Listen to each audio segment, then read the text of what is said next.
ফেসবুকের মাধ্যমে প্রায় 90,000 মেয়ে কিডন্যাপ হয়েছে। ফেসবুককে ইউজ করেই 90,000 মেয়েকে কিডন্যাপ করা হয়েছে।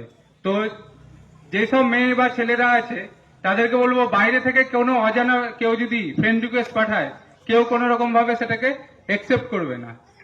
আর আরেকটা নতুন দেখা দিচ্ছে, আমাদের থানায় এসেছিল ক্লাস 6-এ পড়ে একটা মেয়ে, 12 বছর না 13 বছর বয়স, ক্লাস 6-এ পড়ে। মেয়েটার মায়ের মোবাইলে ইনস্টাগ্রাম করে। ইনস্টাগ্রাম শুনেছেন, বাচ্চারা ছোটরা করে, বড়রা অনেকে শোনেনি, ইনস্টাগ্রাম করে। মেয়েটাকে একটা অ্যাকাউন্ট থেকে ফ্রেন্ড রিকোয়েস্ট এসছে, নাম বান্ধবীর নাম করে একটা রিকোয়েস্ট এসছে, বন্ধু এসছে। এবার সেটাকে কি করেছে, একসেপ্ট করেছে, যে আমার বান্ধবী তো আমাকে ফ্রেন্ড রিকোয়েস্ট পাঠিয়েছে, আমি এটা একসেপ্ট করি। দিয়ে বান্ধবীর সাথে কথা বলছে, দিয়ে কিছুক্ষণ পর ভিডিও কল করেছে। তো মেয়েটা ভিডিও কল ধরেছে, যে বান্ধবী আমাকে ভিডিও কল করছে, আমি ভিডিও কলটা ধরি। যখনই ভিডিও কলটা করেছে, আমি যদি ভিডিও কল ধরি, আমার এদিকে আমার মুখ, অন্যদিকে কার মুখ থাকবে, অন্যজনের মুখ। সেদিকে কি দেখা গেছে, একটা ছেলে উলঙ্গ অবস্থায় দাঁড়িয়ে আছে। সেটাকে কি করেছে, 10 সেকেন্ডের জন্য সেই স্ক্রিন রেকর্ড করে নিয়েছে, দিয়ে সেটাকে ফেসবুকে ছাড়ছে। দিয়ে মেয়ের মা বাবার কাছে দাবি করছে, এটা আমি আবার ছেড়ে দেবো, আরো ভাইরাল করব, যদি আমাকে 20,000 বা 30,000 টাকা না দেন। তো বাচ্চাদের হাতে বলে না যে মোবাইল দিতে হয় না, তো কিছু কারণের জন্য বলছি বাচ্চারা এগুলো বোঝে না। ক্লাস 6-এ পড়ে আমি কি বুঝবো, অতটা বোঝার ক্ষমতা নেই। যে 10 সেকেন্ডে যদি ভিডিও হয়ে যায়, মুখটা যদি এদিকে থাকে, অন্যদিকে যদি কোনো একটা বাজে ছবি থাকে, সেটা তো সবারই সম্মানহানি হয়, সে ছোট হোক বা বড়। তো মোবাইলে যদি কোনো আননোন জায়গা থেকে রিকোয়েস্ট আসে, যাকে চিনেনি না, তাদেরকে কাউকে একসেপ্ট করবেন না কোনো সময়। আপনাকে ফোন করলো, ফোন করে বলছেন আপনার নামেই আধার কার্ড নাম্বার এটা, স্বামীর নাম এটা, বাড়ি এখানে, অ্যাড্রেস থানা এখানে, সব বললো, সব মিলে গেল। আপনি বললেন হ্যাঁ। তখন বলবে আপনার 1 লাখ টাকার একটা সোনার গয়না বিদেশ থেকে আসছিল আপনার নামে, সেটা কাস্টমে বা দিল্লি এয়ারপোর্টে বা কলকাতা এয়ারপোর্টে আটকে গেছে। তখন আপনি ভাববেন বা একটা সোনার গয়না পাওয়া যাবে, বা একটা 5 লাখ টাকার কোনো গিফট পাওয়া যাবে, খুশি হয়ে গেলেন। দিয়ে বললেন ঠিক আছে নিবো, আমি কি করব? বলবে যে কাস্টমে আটকে গেছে, কাস্টমের টাকা চাইছে, 10,000 টাকা বা 15,000 বা 20,000 টাকা চাইছে। তো সেই টাকাটা আপনি আমাকে পাঠিয়ে দেন, ব্যাংক অ্যাকাউন্ট ডিটেলস দিল, পাঠিয়ে দিল। আপনি কি করলেন, একটা সোনার হার বা 2 লাখ টাকা বা 5 লাখ টাকার জন্য কি করলেন, 10,000 টাকা পাঠিয়ে দিলেন। আবার কিছুক্ষণ পরে ফোন করে বলবে রাস্তায় আসছিল, ট্রাফিকে আটকেছে, রাস্তায় আসছিল, সিআইডি আটকেছে, এরকম চলতেই থাকবে। এরকম করে করে রানীনগরের একজন মহিলা টোটাল লোন করে, বন্ধন থেকে লোন করে, বিভিন্ন জায়গা থেকে লোন করে টোটাল 7 লাখ টাকা দিয়েছেন। ঠিক আছে, 7 লাখ, 7 লাখ, 7 লাখ টাকা দেওয়ার পরে আবার চাইছে 1 লাখ টাকা, যে আপনার বাড়ির কাছে আছে, রাস্তায় আটকে গেছে, এবার আপনি এই টাকাটা দিন, আপনার বাড়িতে পৌঁছে যাবে। তারপরে মহিলা আর বাড়িতে গয়না পৌঁছানি, মহিলা কোথায় গেছে, আমাদের বহরমপুর সাইবার থানায় গেছে। তো যখনই কোনো সাইবার প্রতারণা হবে, একটা নাম্বার অবশ্যই মনে রাখবেন, যেটা এখানে লেখা আছে দেখুন, 1930 1930। কি নাম্বারটা বললাম, 1930। এই নাম্বারটা সকলে মনে রাখবেন, 1930। যখনই দেখবেন আপনি কোনো সাইবার প্রতারণার ফাঁদে পা পড়েছেন, তখনই কি করবেন, 1930 নাম্বারে ফোন করবেন, আর লোকাল থানায় যাবেন, একটা জিডি করবে, বা লোকাল থানা আপনাকে বলে দিবে কি কাজ করতে হবে।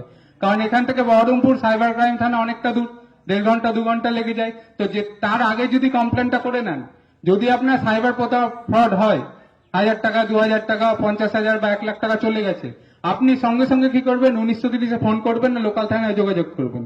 কারণ যত তাড়াতাড়ি 1 ঘন্টার মধ্যে কমপ্লেন করতে পারলে আপনার টাকা আটকে থাকবে।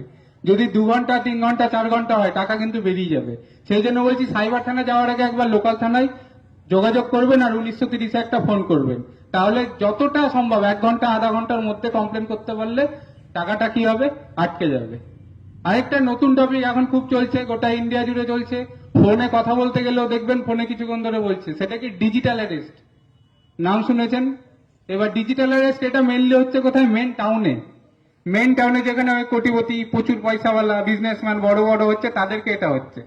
আমারই নিজেরই একটা কেস আছে বহরমপুর সাইবার থানায়। একজন স্কুল টিচার, রিটায়ার্ড হয়েছে জাস্ট, ওনাকে ফোন করেছে, ফোন করে বলছে আপনার আধার নাম্বার এটা, আপনার ফোন নাম্বার এটা, আপনার 15টা ব্যাংক অ্যাকাউন্ট আছে। বলেছে হ্যাঁ, ওই ব্যক্তির 15টা ব্যাংক অ্যাকাউন্ট আছে। উনি আমাকে লিস্ট এনে দেখাচ্ছেন যে ওনার 15টা ব্যাংক অ্যাকাউন্ট।